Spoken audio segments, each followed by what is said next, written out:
Hello, everybody, and welcome. It's another episode of Let's Talk Broncos. Oh, Sitting here with Frankie Abbott, and because Frankie, it is the Thursday edition of the pod, man.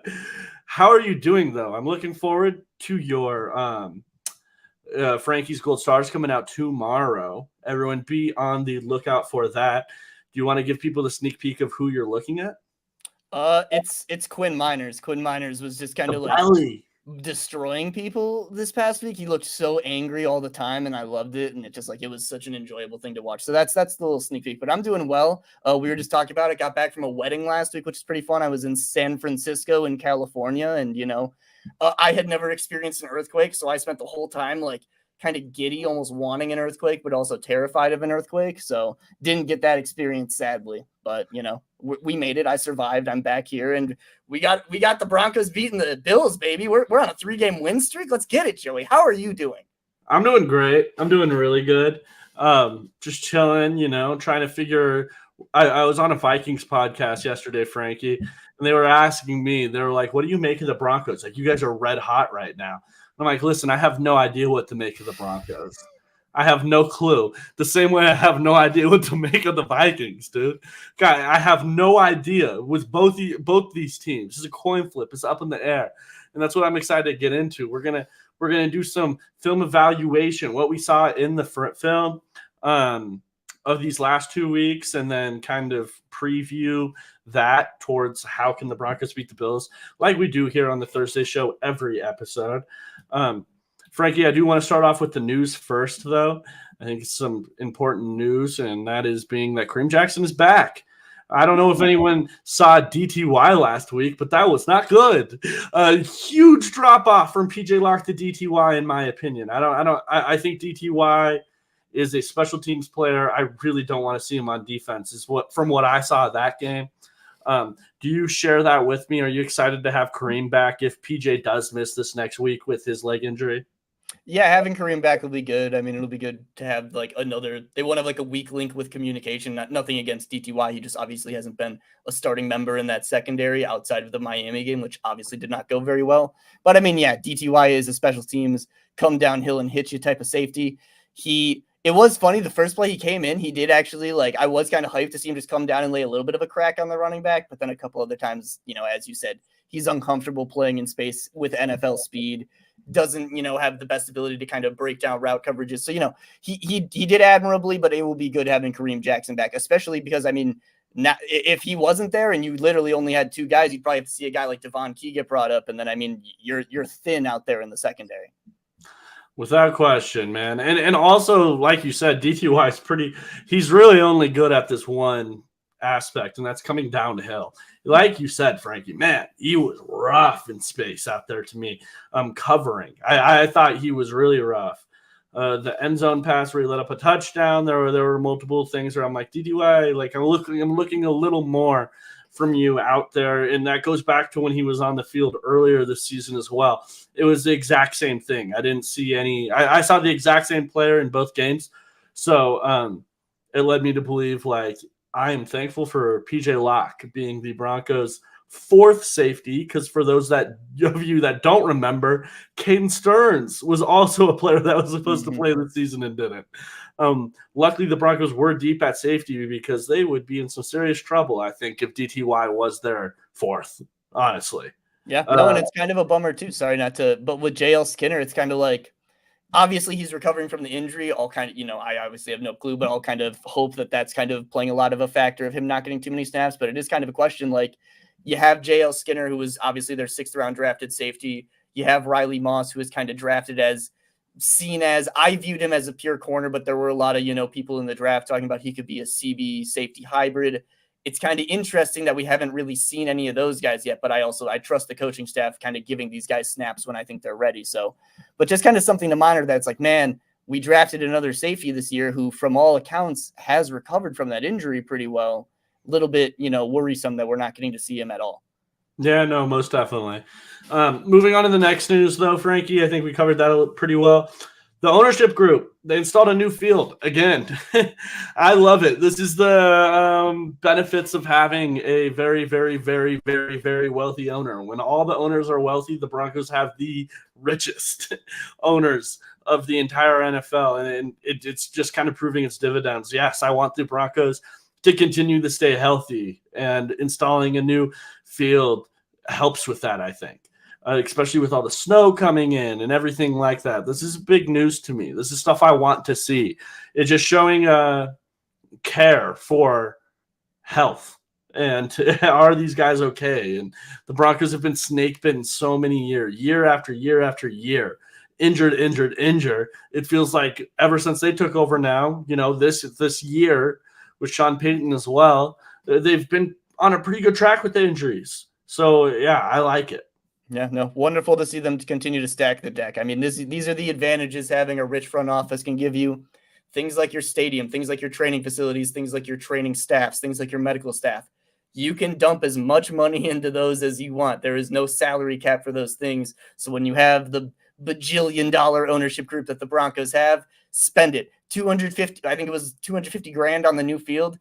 That's pocket change. Literal, like not even that's the dust lint in the Walter Penner group pocket. They're good. Chuck it at the field. It'll improve the product, improve the fan appreciation of the product. Injured fields only takes away from fans wanting to be able to see or injured players only takes away from fans' enjoyment and want to see the sport. So smart of the whole ownership group. Keep doing these investments. Yeah, and well, before we get into the main topic of the show, the main thing I want to say is, hey, everybody, please make sure you're liking and subscribing to the Let's Talk Broncos podcast. We have film reviews. We have podcasts going almost every single day, a bunch of good stuff. And, hey, the best way to share a podcast, if you guys have any Broncos fans out there that you think would enjoy us, share it to them. I mean, it's hard to get people to invest 40 minutes of their time without word of mouth. So it would be greatly appreciated. If you guys helped us out there, it'd be awesome. And we have the best fans ever. So, yeah, shout out to you guys. But let's move into what we're doing here, and that's the film review. Frankie, what did you see on the offensive side of the ball these last couple weeks that gets you excited going forward? Yeah. So, I mean, the Bills game specifically, I guess it's been a kind of a building thing throughout this whole week or through these past couple weeks. The run game is just kicking people in the teeth. Quinn Miners, especially, as I kind of alluded to, he will be the player you guys get to see on a breakdown tomorrow. So Matt Milano is a big player for the Buffalo Bills. He is their inside linebacker. I'd say a Pro Bowl, maybe not all pro, but a very good inside linebacker, one of the better in the NFL. He is out for the rest of the season, and you saw them have to play a lot more Dorian Williams. They're playing a lot more light boxes with Terrell Bernard in there. Teron Johnson is one of the best slot corners in the NFL, but they had a lot of those guys that are probably 230 pounds and less playing over the defensive line.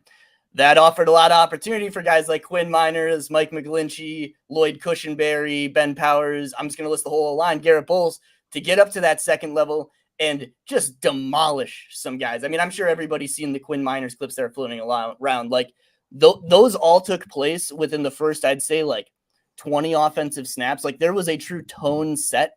And I mean, when we talk about this is a team that wants to run the ball, they punish you, and you can tell the effect it has later in the games. You see, again, we saw examples more of just play sequencing by Sean Payton, calls early in the game kind of affecting later plays being able to open up a little bit more. So again, just the offense being able to build around this rushing attack, which has just been so effective. And we're seeing so many different parts of it be effective as well. I want to highlight Samaje as well, just because, man, Samaje has just been such a great accessory to this running game. And last week, I think, was the best week we've seen out of him. And we'll get into him, what I want to see him this week with the Vikings. But his play as an outlet option for Russ, his ability to fall forward, his ability to, just take a duo run and get ahead for 5, 6, 7 yards. It's excellent. And it's such a necessary thing when we talk about Javonte Williams has been taking a beating these past few weeks. It's nice to be able to have another guy that you can still trust with those between the tackle runs. I like him even more in the passing game, Frankie. I'll be honest. How many better do you think backs there are? And I took note of this in the game too. And even in the offseason when the Broncos signed him, but how many other backs would you rather have in like the 2-minute drill where it's all passing? There's very few, I think. Well, a guy that can go out there and just block his ass off, and he's going to be able to not only block it, but pick it up effectively. Like he's going to be able to read what's going on and be consistent in that aspect. and then as well as be a check down option and punish people past that. Like he's gonna have the consistent hands. I don't have to worry about him dropping balls. I don't know if there's many better backs I would rather have in that situation, No. and it showed this last week. It did show. The Broncos checked it down to him 2 or 3 times on that last series of the game, and he did well. He did really well, as well as picking up blitzes and stuff like that. That's just where that guy thrives. It's so clear that is his role. He's almost he's like a really good fullback. He's almost like how he's like when in a 2-minute drill, I see the 49ers do this sometimes. Like Kyle Juszczyk might check into the game, and he's going to be able to catch the ball and block really effectively. Samaje Perine's like the more running back version of Kyle Juszczyk in a way. I think like in how I would like him utilized in his skill set. He's a really interesting running back where I figure like you said, Frankie, he's nice to have in the run game. I think a lot of people expected him to be like a mini Derrick Henry when the Broncos signed him this offseason, but that's not really who he is. He's a guy that can carry the football, and he's going to be a punisher doing that. But is he the best runner in the world? No, but that's not where he's best. He's better at blocking, and he's better at pass catching than he is a runner where he's fine. I think that's how I look at Samaje Perine. Yeah, of course. Yeah, no, he's totally fine. And then the thing I wanted to touch on that I want to see this week against the Vikings, as we all know, Brian Flores, the Vikings, they're a very blitz-heavy team. They send a lot of interior pressure with guys like Ivan Pace a lot. So I'm excited to see. We've seen a lot of looks with either Javonte and Burton kind of lined up as that twin backfield set, which I kind of assume we're going to see more of this week. I want to see more Javonte and Samaje on the field at the same time, though. I think that would be a great way to kind of counteract it. I mean, yeah, see their pony personnel a little bit. I think they offer you both so much in the blocking department. I mean, Javonte's a great pass protector as well. Very underrated part of his game. So being able to have both of those guys in, I think would be a great option for them, especially in those 2-minute scenarios, to be able to get the ball out quick while still being able to kind of keep in 7. You can max protect with those guys, and you're still very flexible in the run game. And I mean, when we talk about how much different stuff they're throwing in the game, in the running game. I mean, we're seeing RPOs start to get brought in. We're seeing, everyone hates the end around to Marvin Mims, but we're seeing so many constraint calls off of that. We're seeing there was like a 5-yard play they had where it was just the fake end around, and it holds Von Miller and it holds a linebacker for a second. And it's like, there's reasoning behind all of it. And it's just really exciting. So that's my shot of the week that I've been kind of thinking about what's up. Yeah, I want to add on, Frankie, you mentioned it, Javonte Williams, the Samaje Perine, playing the Vikings this next week where you have a Brian Flores as a defensive coordinator who's going to be throwing a lot of different exotic blitzes at the Broncos this next game, especially with, I don't think they've been the best against blitzes. Samaje Perine, Javonte Williams, I would be shocked almost to see a lot of Jaleel McLaughlin this game. Right. I don't think you could trust him in a game like this. And Samaje Perine should come really, really in handy this next week. Yeah, no, that's what I was saying. Yeah, just being able to have both those guys in the same time to be able to pass protect against a lot of these disguised blitzes that are going to be able to be sent at them. Exactly. That's exactly it. The pony though, man. I go back and forth about the pony sometimes. Just being able to have both the guys in the game at the same time, though, I think we've already seen it so much with them doing it with guys like Burton. I mean, they'll show these 21 personnel looks, and then they just kind of step back into it, and they'll kind of go into a check, and they'll both be in the gun with both of them back. I think you can just do it with having both backs in the game, though. I think it'd be a way to kind of open it up a little more. So tell me, Frankie, what is the main reason as to why the Broncos are offensively winning these football games these last 2 weeks? What do you credit to the most? Physicality. I'd say their red zone offense has been really good. Field position has been a huge part of it as well. And then, I mean, just the play calling from Sean Payton has been excellent. And a big part of the play calling, I'll say as well, and this is something that we'll get into when we kind of talk about Russ a little bit later, but Russ has been given we talk about this every week, but I mean, I think this last week was such a good example of it. Russ is being given so much responsibility at the line of scrimmage. And I know there are, 3-4 plays a game where Russ is throwing a bad ball or he's missing a target and we're all upset. But there are so many plays where Russ is getting them into the right check. He's doing so much more that kind of doesn't get recognized. He's scrambling a lot more, which I know everybody doesn't love, but like he's creating a little bit more on the ground. And like the flash plays out of structure have been there that like this has been a pretty decent Russell Wilson the past few weeks. Like obviously he's not playing at like an elite Patrick Mahomes franchise level status, but he's playing good enough to win with right now. And I just think that needs to be kind of like praised a little bit because again, I know during the week we're seeing a return route missed to Cortland Sutton. We're seeing, the fly to Lucas Kroll that doesn't get hit, but there is so much being done by Russell Wilson from a veteran quarterbacking standpoint that is really good. And that just gets kind of blown over, I feel like, by a lot of the fan base when in reality, he's doing a lot of good things right. And I like, as much as no one's going to want to hear this, he's probably doing a lot of things that Sean Payton's looking at and going, I do like that. So while I see a lot of people be like, oh man, Sean Payton probably can't wait to get rid of this guy, I don't know if that's necessarily the truth. I don't like, as much as I think a lot of us were talking about how the offense feels limited by Russ, I really think that Sean Payton is being able to kind of do a lot of the stuff he wants to do because Russ is able to get them into the right look against the coverage, even if he's not executing every time. Yes, but you have to execute. Like that's the main thing. Like when we're talking about, I do agree with you. It kind of worries me, honestly, as a kind of a Russ skeptic, I would say. And people get mad at me for it. It's just like, you have to then evaluate the contract. Like, I think the guy is really good, but it's just like, how much does he limit your roster with that contract? Is he that valuable where you can live with your roster being limited because of his salary? I think right now you can. What was that? I think right now you can. You think he elevates his talent? I don't think you need him to elevate. I think he plays the offense well enough, and I think you can surround him with talent with the contract. Based on what we're seeing these past few weeks, 100%. Okay, but we're aware though that Russ's contract really picks up this next year. Like it hasn't really even hit yet. like the big one hits this next year and the year after that. Those are the two big years where it does hurt the Broncos the most. Here's the question, man, with Russ, and I don't want to get too much in the weeds about this, but he does have to elevate his talent if you're paying him that much. Why do the 49ers, you have Kyle Shanahan, who's one of the best offensive coordinators in the league, a lot like, if we want Sean Payton and we describe Sean Payton about how great he is, the reason why the 49ers are a team that I think could be in the Super Bowl, Frankie, is because Brock Purdy is getting paid so little. You can go out there and make your defense elite. You can go out there and call on Patrick Surtain at the trade deadline right after you already had just made a blockbuster trade for Chase Young, as well as pay Javon Hargrave, and as well as pay Nick Bosa and Deebo Samuel and Brandon Ayuk and Trent Williams. Like, they're up in the top 5 paid at multiple position groups. And that's just not an area I think the Broncos can get to just with serviceable at quarterback. When you're paying a guy that much money, you kind of want him to at least elevate talent. Yeah, and like I said, Russ's ability to kind of operate the offense, which he's been doing at a very high level all season, I think does elevate the offense. But I know people kind of focus on the misses more. So it's cool. It's cool.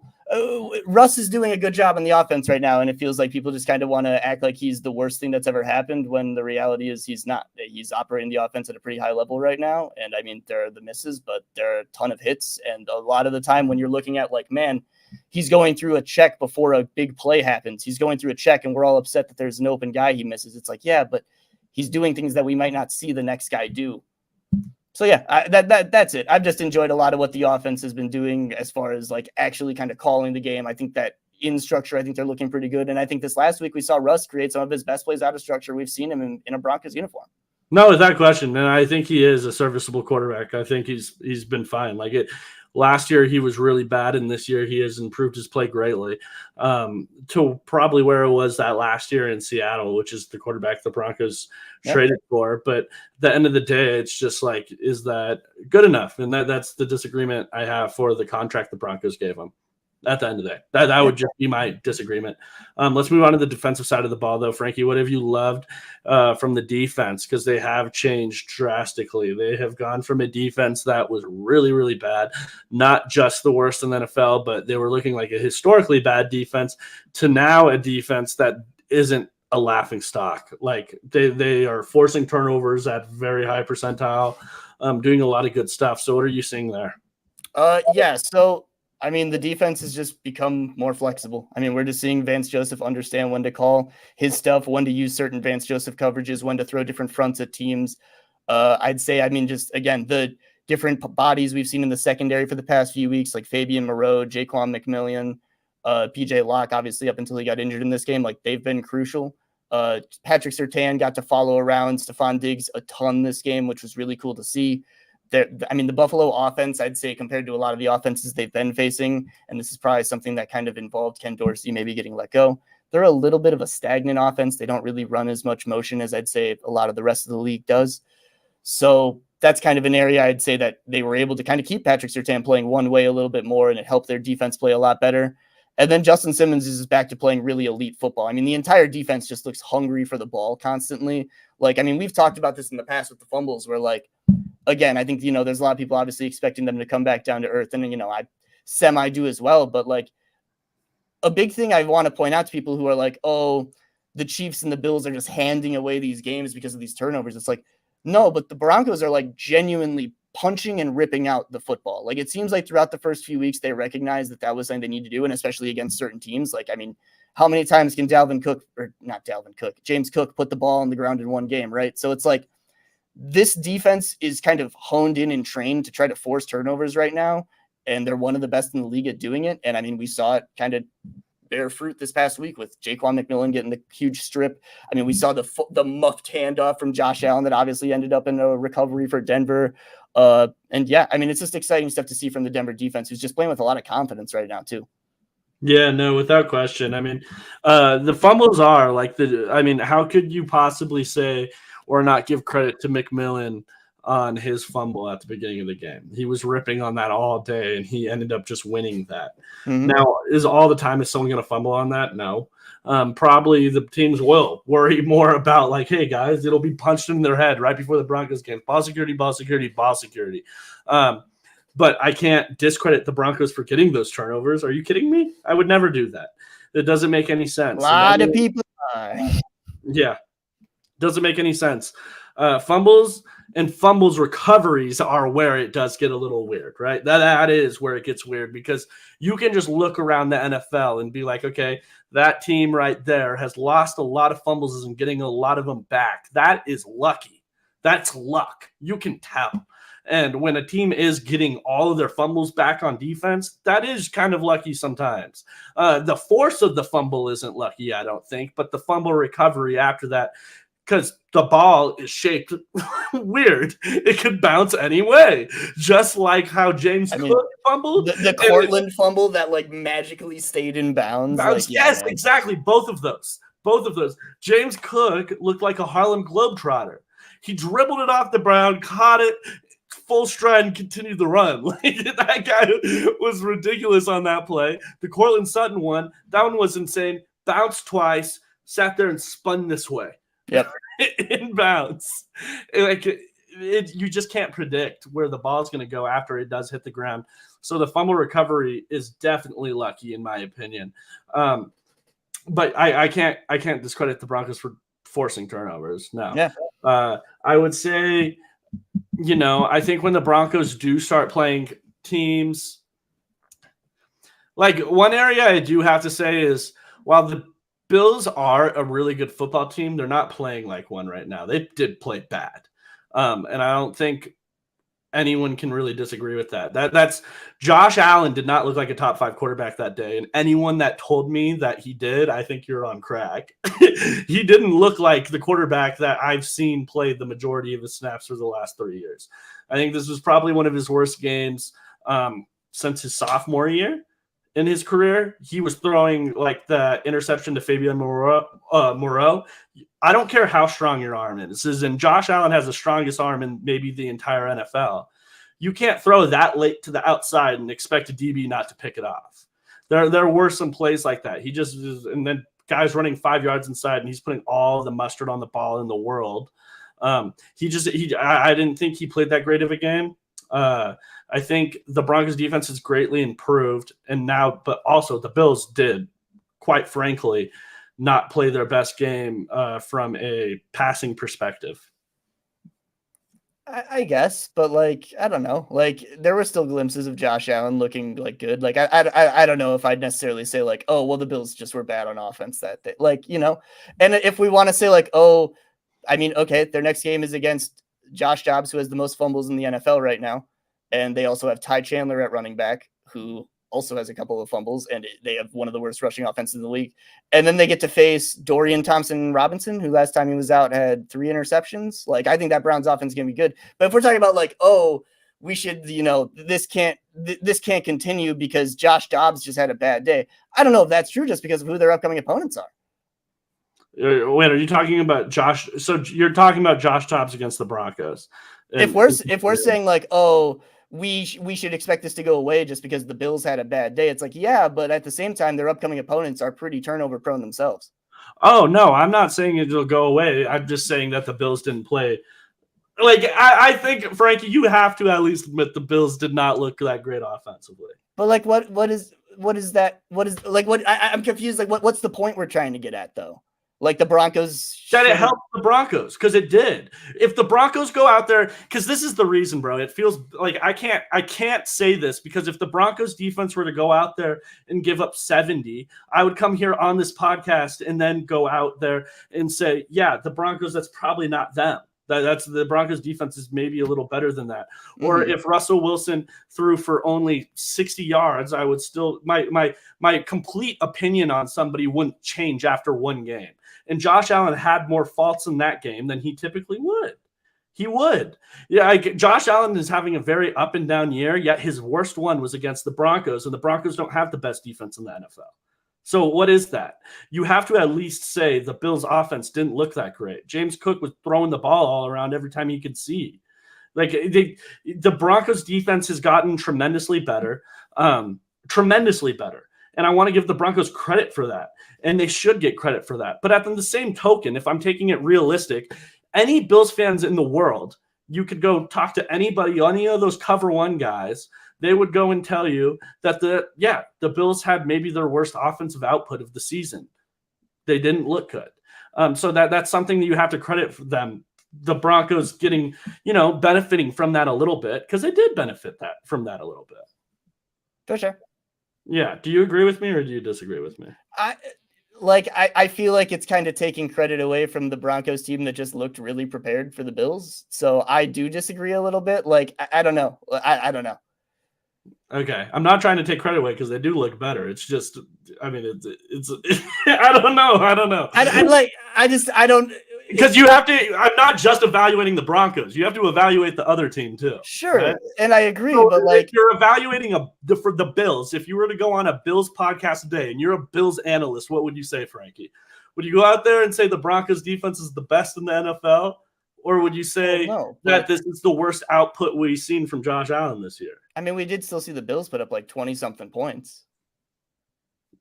Yeah, but he still didn't look good. I mean, right. Whatever. It's kind of a moot point. I feel like it feels a bit disingenuous to be like, well, the Broncos played well, but the Bills played poorly, so it doesn't really I feel like both could be true though, I think. Okay. Right. Yeah. It just feels like I guess I just don't really see the point. Okay. Well, I don't know. All right. Whatever. Do you have anything else to add on to the defense? Not really. No. I mean, I think we've seen the defensive line continue to look great. Zach Allen has continued to have it's so weird. There'll be entire drives where he just wins. He just destroys the drive. Like he'll cause a 3-and-out all by himself. There was the one where he had the batted pass, a pressure, and then I think he might have had 2 pressures that just caused a 3-and-out. And he just continues to do that. I mean, this is just truly I take it all back. I thought that he was going to be, kind of a bit of a work in progress, a guy that we kind of regretted giving this contract to. But the more I look at him, I'm like, man, they might have a steal right here. This is a guy that's still only 25, continues to look better and better. I take it all back. Zach Allen looks phenomenal. He seems to be a true force in the middle of this defensive line. If they could get 1 or 2 more bodies to kind of rotate in and out, because I think, again, we're just kind of seeing they just don't have a lot of depth there. They have literally DJ Jones, Purcell, and Zach Allen, I think, are the 3 guys you can trust on a down-to-down basis to not completely ruin a play for you. And outside of that, it's kind of you don't know what you're necessarily getting. So if they can continue to kind of keep that core together or maybe swap out 1 or 2 of them, I mean, I think Zach Allen can kind of be a building block for that interior. So he's another guy I wanted to highlight. Totally agree.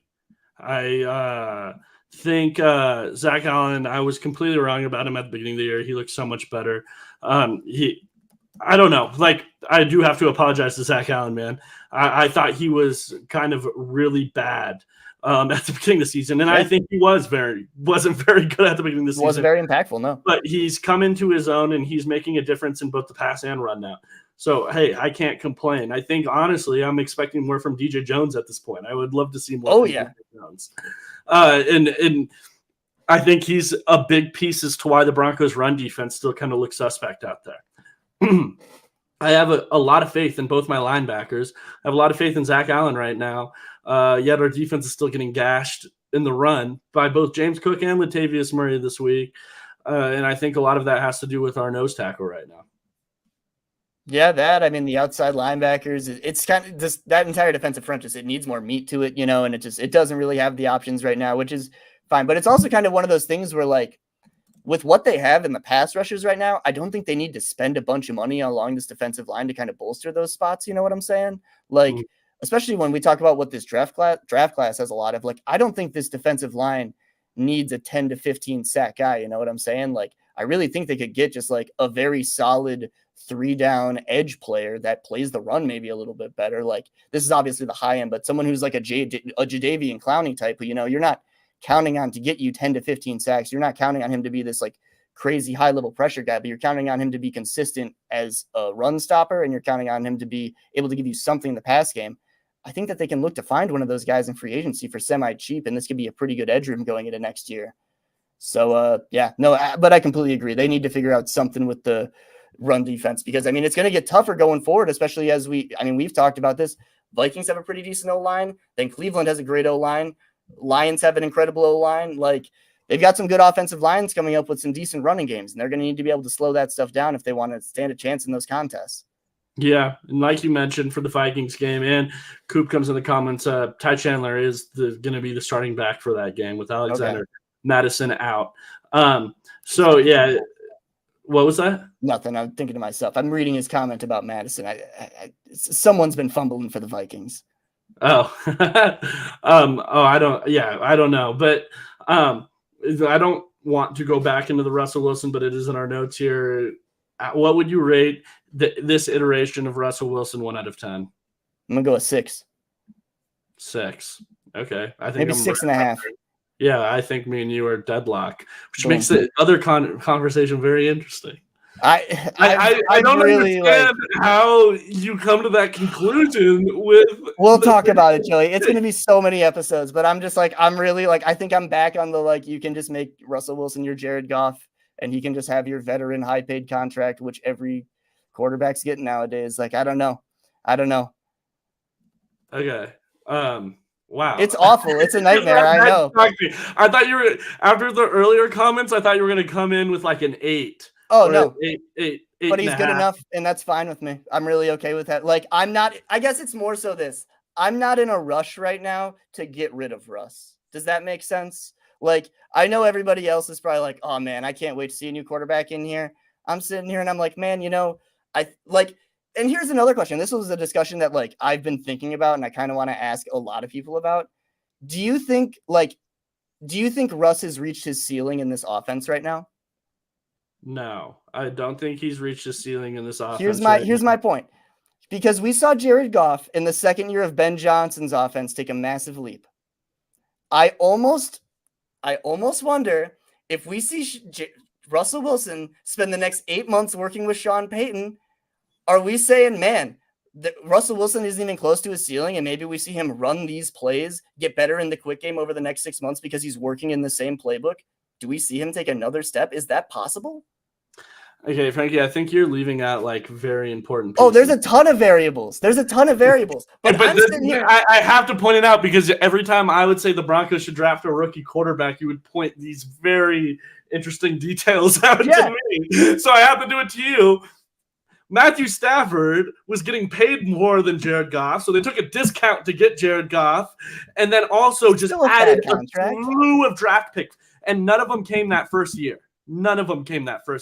They were all future picks. So the next year, what are we doing? We're adding Penei Sewell with an early pick. What are we doing? I'm just telling you how I see it, Joey. Give me Amon-Ra St. Brown. Who do I want? I want the best offensive line in the entire NFL. Give me that. right? The one where Jamal Williams can lead the league in rushing touchdowns. That's the type of offensive line I want. And DeAndre Swift's going to be my pass catching back. I'm going to have Amon-Ra St. Brown in the backfield. Who would be good? I want Laporta. That would be nice. See, I just have all these assets I could add around. What do the Broncos not have? A ton of assets. They don't. So how do you go about getting that? That is the issue where the Lions are always an outlier in these conversations because, yes, they are building around Jared Goff, but how are they building around Jared Goff?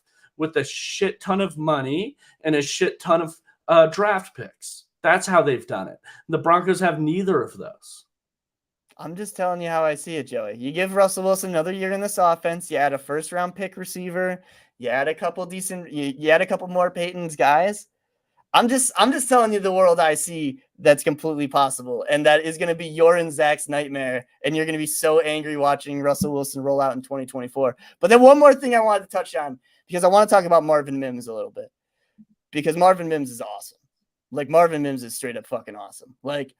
He's on pace right now to be one of the best returners. This is on pace to be one of the best return seasons of all time. Obviously, still has a ways to go. Anyone who saw the thing I posted this week, the season ended today. He would be 5th in all-time return yards for a single season, per return. He averages 20.7 returns. He needs 11 more to get to 20. And I just want to talk about we're seeing great usage out of him, guys. I know he doesn't have the numbers. He's not getting the deep targets, which is for a plethora of reasons. But the usage we're seeing on the field is a deep clear out guy. I know everyone hates the end arounds, but they serve a purpose. We're going to see a constraint play off of those where we're going to bomb play wide open. We already saw a run play have a gash because of that. We're seeing a lot of fun stuff out of Marvin Mims. And I know that there's been a lot of people that are like, oh man, we need to get Marvin Mims as many touches as possible. I'd like people to this is me trying to be mean. I'd like people to really think about how you do that. It's maybe we'd like to take more deep shots. It's okay. Well, then we might see another couple interceptions or two. And one of the best things we've seen from this offense is they haven't been turnover prone. So it's all right, how do we get him into space? Screens and end arounds. Well, everyone hates when he gets an end around. Everyone hates when he gets a screen pass. You're not throwing Marvin Mims a bunch of slants and dig routes. And if you were, Russell Wilson's probably not hitting them. So it's kind of guys, we got to kind of, I think, just continue to be excited about what we've got in Marvin Mims. He had 90 return yards this week that constantly was setting Denver's offense up in good field positions. Let's be hyped with what we got in Marvin Mims right now, because he's looking excellent. Yeah, I do think so as well. I mean, I think people are asking too much for a rookie. You're just asking way too much for a rookie. Be realistic here, guys. Marvin Mims is having such an impressive year for a second round rookie wide receiver this year, as being an elite return man, being an elite deep threat for this Broncos offense, because there are times Rush just isn't seeing him. Yeah. And for those that are saying he's underutilized, guess what? He had more snaps than Jerry Jeudy this last week. I don't know what you want me to say. He is playing plenty. He's just kind of at this point in his career not all the way a complete wide receiver, and that's absolutely fine. That's a normal trajectory for rookie wide receivers. It's awesome that he just has these two go-to things that he's going to be able to rely on for the rest of his career. He can build around. Yeah, exactly. Being a deep threat and being a really good one for Marvin Mims is, like you said, Frankie, going to open up the rest of his game. DK Metcalf has made a career off of running fly and slant. Pretty much. Because he is big, because you have to worry about him going straight. So it opens up everything else. And Marvin Mims, obviously not to the level of DK Metcalf, but it's going to open up other aspects of his game, is my point. So you're asking, anyone that is throwing that out there, I think, is asking way too much of a rookie. And I don't think it's Sean Payton's fault. Right. Yeah. And the other thing I wanted to throw in about it too is especially the past couple weeks, with the deep shots and why we're not seeing them. Such a big part of, I think, facing a team like the Chiefs and the Bills. And this is something that's been game planned in and something they've been very successful at. Time of possession. They have dominated the time of possession battle the past couple weeks. It's been awesome. I want to say the Bills only had the ball for 20, 21 minutes. Guys, that's really good. And that's really important to do against a team. And that's why we're not seeing as many of these attempted chunk plays. Yes, it's Russ also not getting through his progressions as well as he should, But such a big part of it is they are willing to consistently beat teams down the field. They are willing to have these drives. They trust more in their defense. They're willing to play the field position game. They're not in a hurry right now to win a lot of these ball games. They're willing to play them until the end because I think that they recognize that's their best chance, I think. Yeah, without question. Do you have anything else before we sign out of here, Frankie? No, not really. All right, perfect. Everybody, please go make sure you're checking out Frankie's Gold Star Reviews tomorrow. That's going to be a fantastic episode where he is shining light on the belly, Quinn Miners, and his game last week. I think he's had a fantastic season all around. So make sure you guys go watch that. Otherwise, make sure you're liking and subscribing to the podcast. And until next time, go